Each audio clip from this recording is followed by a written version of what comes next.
السلام علیکم، میں ڈاکٹر دستاروان اور آج ایک نئی ویڈیو کے ساتھ۔ میری آج کی ویڈیو ایک ایسی ویڈیو ہے جس پر بہت ہی کم بات کی گئی ہے، کیونکہ مردانہ شہوت کی کمی پر تو ہر ولاگرز اور ہر ڈاکٹر ولاگ بنا رہا ہے، جبکہ عورتوں میں جنسی ملاپ کے فقدان، جنسی شہوت کی کمی پر کوئی بات نہیں کر رہا اور نہ ہی کوئی گائناکالوجسٹ اس پر بات کر رہی ہیں۔ دراصل خواتین میں جنسی خواہش کی کمی، جنسی ملاپ کا فقدان اور شہوت کی کمی کی وجہ سے خواتین سٹریس، ٹینشن، ڈپریشن کا شکار ہو جاتی ہیں۔ اسی وجہ سے ان کی ازدواجی زندگیاں تباہ ہو رہی ہیں اور نوبت طلاق تک پہنچ رہی ہے۔ اسے میڈیکل ٹرم میں ہائپو ایکٹیو سیکسول ڈیزائر ڈس آرڈرز کہا جاتا ہے۔ بنیادی طور پر خواتین میں جنسی خواہش اور شہوت کی کمی کی کیا وجوہات ہیں، اس پر تھوڑی سی بات کر لیتے ہیں۔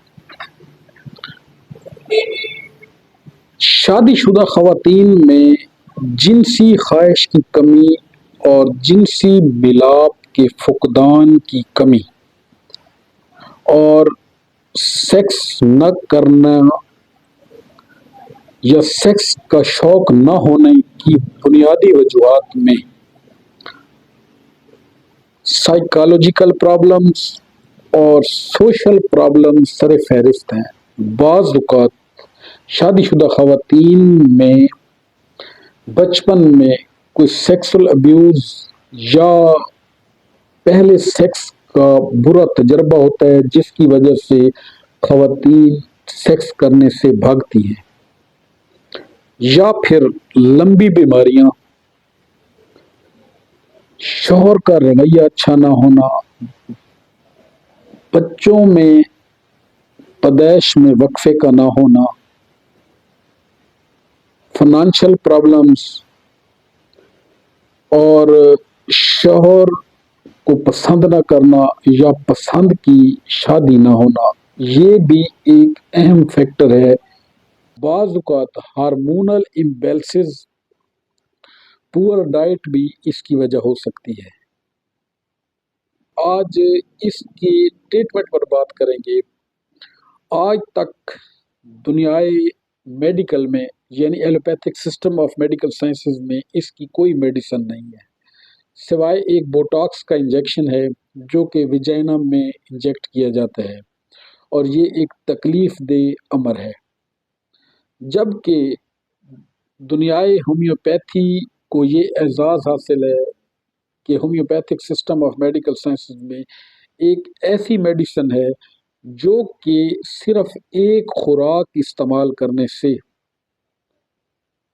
سیکسول ڈیزائر کی کمی، جنسی ملاپ کا فقدان اور شہوت کی کمی دور ہو جاتی ہے، شہوت زیادہ ہو جاتی ہے، لیباڈو انکریز ہو جاتا ہے اور عورت سیکس کے لیے تڑپتی ہے اور سیکس بڑے شوق سے کرتی ہے۔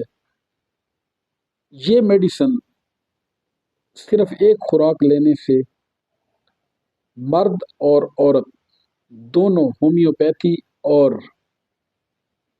ہومیوپیتھک ڈاکٹر کے ممنون اور مشکور ہو جاتے ہیں۔ میری آج کی میڈیسن اونسموڈیم CM ہے کہ جن خواتین میں سیکس نہ کرنے کی خواہش ہو، جنسی ملاپ کا فقدان ہو اور شہوت نہ ہو، ان خواتین کو اس دوا کے 5 قطرے ڈائریکٹ زبان پر بھی ڈالے جا سکتے ہیں یا گھونٹ بھر پانی میں ملا کر استعمال کیا جا سکتا ہے۔ یہ دوا ایک خوراک استعمال کرنے سے بفضل تعالی شفا حاصل ہوگی امید ہے آپ کو میری آج کی ویڈیو پسند آئی ہوگی۔ ملتے ہیں کسی نیکسٹ ویڈیو کے ساتھ۔ اگر آپ ایسی ہی معلوماتی ویڈیوز دیکھنا اور سننا چاہتے ہیں تو میرے YouTube channel health chat with doctor دستاروان کو لائک کریں، شیئر کریں، سبسکرائب کریں اور پیارے پیارے سے کمنٹس کریں۔ تھینک یو، شکریہ۔